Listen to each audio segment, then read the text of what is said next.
قرآن عربی مبین میں نازل ہوا ہے، قرآن شعرا کی زبان میں نازل ہوا ہے، اس کے علاوہ بھی قرآن اپنے اندر ایک پورا علم ہے. تو اس لیے کوئی بھی علم وہ اپنے لیے کچھ ٹرمز کوائن کرتا ہے. جیسے اگر آپ فزکس پڑھنے جا رہے ہیں تو فزکس میں آپ جانتے ہیں کہ اسپیس ڈسکس ہوگی.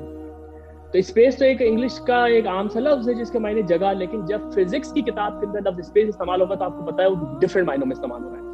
یا اگر آپ میڈیسن کی کتاب پڑھیں گے اس میں آپریشن کا لفظ استعمال ہوگا، تو آپریشن تو کسی چیز کو آپریٹ کرنا یہ انگلش کا عام لفظ ہے، لیکن جب وہ میڈیسن کی کتاب میں استعمال ہوگا تو آپ سمجھ جائیں گے کہ اس کا مطلب کوئی پروسیجر کرنا ہے. یا اس آپریشن کو کوئی آدمی انڈسٹری میں استعمال کرے گا تو بات سمجھ میں آ جائے گی کہ یہ اس وقت یہ سامنے جو پلانٹ ہے اس کو چلانے کی بات کرنا ہے. یا کوئی فوجی آپریشن کا لفظ استعمال کرے، کیپٹل استعمال کرے گا. کیپٹل اسمال کے مقابلے میں عربی زبان کا ایک انگریزی زبان کا ایک عام لفظ ہے، لیکن وہاں پر وہ اس انویسٹمنٹ کے لیے استعمال ہو رہا ہے جو کہ آپ خود کر رہے ہیں ابتدا کے اندر ہی.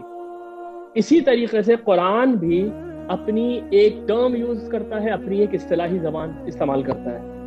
وہ اصطلاحی زبان بالکل اسی طرح سے جیسے کسی زبان کے اندر آپ بالکل بنیاد سے ایک لفظ اٹھاتے ہیں اور اس کے معنی تبدیل کرتے ہوئے اس کو بالکل ایک اسپیسیفک ٹرم بنا دیتے ہیں. قرآن کا بھی انداز یہ ہے، اس کو میں آپ کو ایک مثال سے سمجھاؤں گا. جیسے کہ لفظ کفر ہے، لفظ کفر کے بنیادی معنی ہے کسی چیز کو چھپا دینا یا اس کو مٹا دینا. اس لیے یہ ان معنوں میں قرآن میں بالکل سمپل انداز میں بھی استعمال ہوا. یکفر عنہم سیئاتہم، وہ تمہاری برائیاں مٹا دے گا، وہ تمہاری برائیاں چھپا دے گا قیامت کے دن اگر تم اچھے کام کرتے رہے. یکفر عنہم سیئاتہم.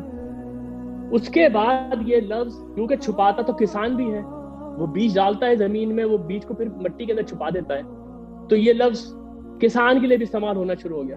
یوجب الکفار نباتہ، سورہ حدید کے اندر یہ آیت آئی ہے کہ یہ جو کسان ہے یہ خوش ہوتا ہے جب اس کی جو فصل ہے وہ پکتی ہے سامنے. یہ نبی صلی اللہ علیہ وسلم کی طرف اشارہ ہے کہ آج جب فتوحات ہو رہی ہیں اور اتنی تعداد میں لوگ مسلمان ہو رہے ہیں تو یہ پھل ہے جو ان کے سامنے آیا ہے. لیکن مثال اس کسان سے جس کسان نے اس طریقے سے چھپایا بیج اور اس سے پھر غلہ پیدا ہو گیا. اس کے بعد آگے بڑھ کے یہ لفظ استعمال ہونا شروع ہوا شکر کے مقابلے میں. اما شاکرا و اما کفورا، تم اللہ کا شکر ادا کرو یا تم کفران نعمت کرو. کیونکہ شکر یہ ہے کہ جذبہ ہے جو خود ہی دل سے پھوٹتا ہے، آپ اس کو دبا دیتے ہیں اندر، آپ اس کو چھپا دیتے ہیں اندر، اس لیے لفظ کفر اس کے لیے بھی استعمال ہونا شروع ہوا. یہاں تک کہ یہ فائنلی قرآن کی ایک ٹرم بن گیا جو کہ ایمان کے مقابلے میں یوز کی جاتی ہے. وَمِنْهُمْ كَافِرٌ وَمِنْهُمْ مُؤْمِنٌ. اب تم میں سے کچھ لوگ کافر ہیں، تم میں سے کچھ مومن ہیں.